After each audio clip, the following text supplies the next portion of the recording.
Hi friends, இன்றைக்கி நம்ம சுட்டி குழந்தை சேனலில் ஒரு சூப்பரான பிரேக்ஃபாஸ்ட் ரெசிபி எப்படி செய்கிறதுன்னு பார்க்கலாங்க. இன்றைக்கி நான் வெஜ் தோசை செஞ்சுருக்கேங்க. வாங்க பார்க்கலாம். இதுக்கு நான் முட்டைக்கோஸ் வந்து இந்த அளவுக்கு வெட்டி எடுத்துருக்கேங்க.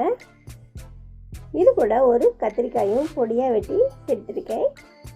பீட்ஸ் காயும் அவரைக்காயும் சேர்த்து வெட்டி வச்சுருக்கேங்க. இது எல்லாத்தையுமே நம்ம இப்போ கழுவி எடுத்துக்கலாம். இது எல்லாம் கழுவி எடுத்துட்டு இப்போ கடாயில் எண்ணெய் ஊற்றி எண்ணெய் நல்லா காயவும் கடுகு உளுந்து சீரகம் சேர்த்து கொஞ்சம் சோம்பு சேர்த்துக்கலாங்க. நல்லா வாசனையாக இருக்கும். இது நல்லா பொரியவும் வெட்டி வச்ச வெங்காயம் சேர்த்துக்கலாம். கூடவே கொஞ்சம் கருவேப்பிலையும் சேர்த்துருக்கேன். இது நல்லா வதங்கவும் இஞ்சி பூண்டு பேஸ்ட் 1 ஸ்பூன் சேர்த்துக்கலாங்க. இஞ்சி பூண்டு பேஸ்ட் வந்து பச்சை வாடை போகிற அளவுக்கு நல்லா வதக்கிக்கலாம். வெங்காயம் இந்த அளவுக்கு நல்லா வதங்கின உடனே நம்ம இப்போ வெட்டி வச்ச காய்கள்லாம் சேர்த்துக்கலாங்க.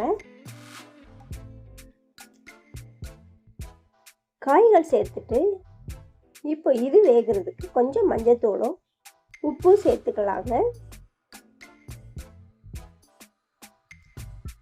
உப்பு சேர்த்துட்டு இதை நல்லா கிளறி விட்டுக்கலாம். இந்த அளவுக்கு கிளறி விட்ட உடனே நம்ம இப்போ இதில் 1 ஸ்பூன் மிளகாய்த்தூள் சேர்த்து 1 ஸ்பூன் மல்லித்தூள் 1 ஸ்பூன் ஜீரகத்தூள் சேர்த்துக்கலாங்க. சேர்த்துட்டு கொஞ்சம் கரம் மசாலா தூளும் சேர்த்துக்கலாம். இதை நல்லா கிளறி விட்டு காய்கள் வேகிற அளவுக்கு தண்ணி தெளித்து ஒரு மூடி போட்டு நல்லா வேக வச்சுக்கலாங்க. தண்ணி நிறையா ஊற்றிடக்கூடாது. தெளித்து விட்டாலே சரியாக போகுங்க. பாருங்கள், இந்த அளவுக்கு காய்கள் எல்லாமே வெந்து வந்துருச்சு. இப்போ இதை நல்லா நம்ம கிளறி விட்டுக்கலாம். காய்கள் வெந்துருச்சான்னு பார்த்துட்டு வேகலைன்னா இன்னும் கொஞ்சம் லைட்டாக தண்ணி தெளித்து மறுபடியும் வேக வச்சுக்கலாங்க. எனக்கு இந்த இது சரியாக போச்சு.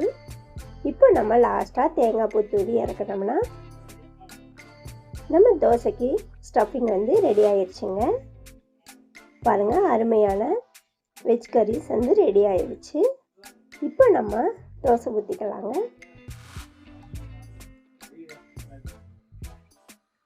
தோசை கடாய் நல்லா சூடேறவும் நம்ம இப்போ தோசை மாவு ஊற்றிக்கலாம்.